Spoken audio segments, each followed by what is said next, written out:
All right, today is following on from trying to increase your anterior core strength and control for someone who's got a bit of a hyperlordotic back, you know, that anterior pelvic tilt that some people get.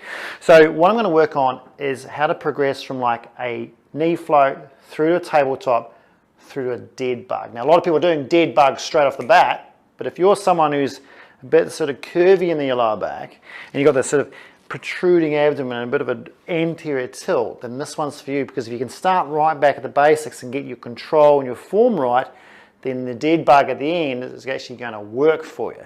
So what I suggest you do is work on your knee float first, and I'll go through that quickly and then we'll go through your tabletop and how to add on and progress forward, because if you add on low to the dead bug and you lose your form, it's pointless. So what I suggest you do is work on your knee float and your lower back position here. All right, so the knee float is simply that, right? And we're going to do tabletop, which is this one. All right, and then what you've got to think about is making sure that this whole spinal section here doesn't move. All right, so you don't want this movement when you raise your leg, because that's the movement you're doing when you're in anterior pelvic tilt. Okay, so we don't want this sort of position here because it protrudes out and it puts your abdominals in a sort of non-efficient position to create core control, okay, or core strength, you know, trying to get that stability there. So you want neutral spine and a flat tummy, not an arched spine and a rounded tummy. That's pointless. So first thing you've got to think about, always work on, can I keep neutral spine, and don't advance it unless I can. So best way to sort of measure or monitor what you're doing, put your hand just a little bit under your back. So I'm just talking about not all the way where your hands would meet. I'm talking about sort of halfway. So half of halfway, if you like. So not towards the spine, but halfway. So you can keep your spine neutral. Now, if you go neutral, that back should be touching your hand. So your back should be just touching, not pushing on it, just touching your hand. You're monitoring here, when I do my movements, okay, does my back stay on my hand or arch off my hand? All right, obviously I want you to stay on your hand, but I also don't want you to go and push it on your hand. Otherwise you're sort of compensating too much, you're trying too hard. So the hands is there as a measure, all right? It's there to sort of monitor what you're doing. Now, first one, if you watch my core videos on how to activate transversals, go look at those, okay? But what I suggest you do is draw on that pelvic floor here to get a bit of tightness activated, get your TA working.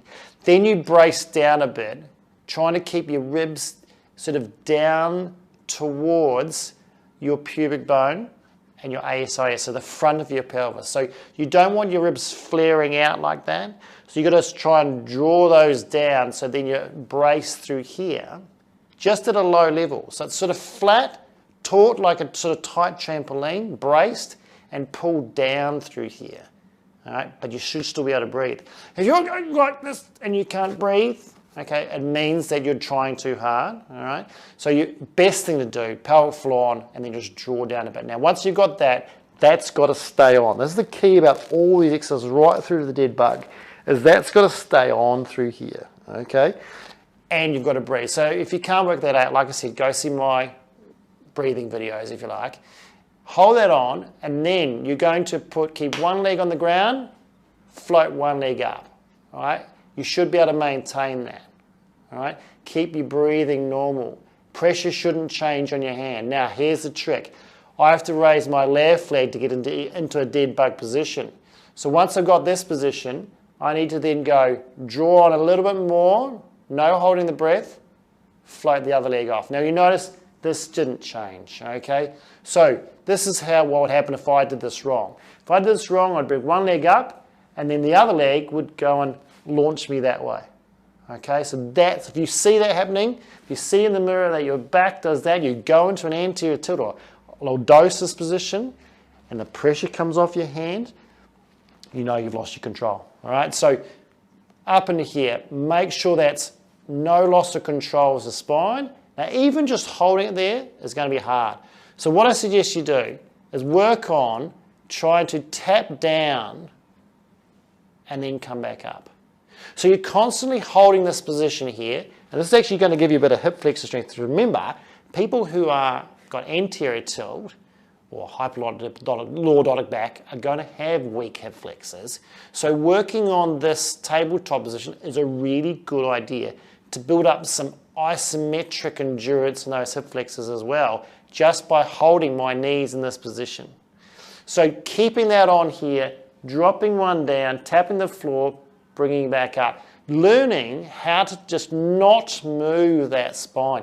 Keep the pressure the same on my hand the whole time as you go through maybe 10 taps on each leg, going through maybe 20 of those, and you'll feel the fatigue coming through your hip flexors. That's a good thing. Okay, that means you're actually working hard and trying to build up some strength, and it's a sign that you're weak in there. All right, so if you can build up some strength, great. If you get a bit tight, stretch it out. All right, so there's your tabletop taps. That's the sort of lower body component of the dead bug. Now, the version of the dead bug that we do with the band pull is maybe a little bit different from what you've seen, but it's one of the best ones to work on the control as well as the strength. A lot of people just work on strength and they try and really focus on the fatigue in their abdominals, but they're not working on the position or the control of their spine, which is what you need if you're one of those anterior tilt hyperlordotic people. So if you've nailed, second part, if you've nailed this tabletop, okay, you've nailed that. The next thing you've got to try and do is take this hand away and put it up in the ear, because you're going to be ready for a band pull in a moment. So the second stage would be from hand here, take this hand away, all right? Get your spine set, bring this leg up, bring your second leg up, then you bring your hands up into here, all right? So as you lower down, it's a little bit harder. There's more demand because my hands are not stabilizing on the ground now. I can't put pressure through the ground to stabilize myself.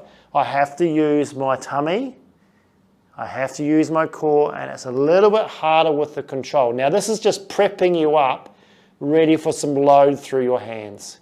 Okay, so you're just trying to work on, can I keep stable through there, all right? So that wouldn't take you too long. Maybe a couple of sessions on that before you get ready for this. Now, this is a mini loop band, right? Mini power band. That's probably all you need to start with because that's enough tension.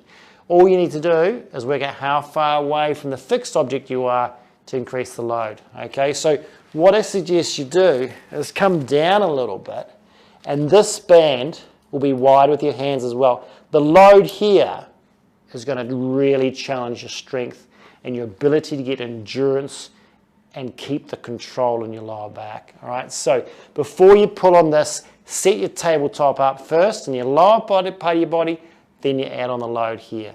So start again. Where's your neutral spine? You can put your hand on there to sort of check it first. Okay, I got it. Then you bring one leg up. Keep that switched on through here. Keep your breathing. Bring your other leg up. Hold it there. Then two hands in here. And how much load you pull on here is how much you can handle. So you keep the load on there, and then you work on down and up. So this is still pretty, not beginner, but intermediate sort of work. It does challenge you a bit more. You should still be able to breathe. You can see I'm still talking, so I can breathe. I can feel that's working a bit. Okay, it's challenging me in my anterior core, but I'm not pulling too hard on the band. If you overcook it, you're just going to lose your form, or your back's going to start hurting. And if you put too much strain through the front, guess what's going to happen? You're going to start straining the back, because the load will be too much through your lower back. If you put too much load here, it's going to be too much load because you'll start pulling you out of position. As soon as you go out of position with load, it's going to load your lower back, and that's pointless. So make sure you don't get too greedy with the tension here and load this up too much, all right? Otherwise, you're going to start running into problems. And the other thing too is just start with tabletop taps. There's no point putting leg all the way out just yet. Just work on your tapping part and your load here. When you get good at this, what you can do is, instead of just tapping it, you can extend the load of the leg.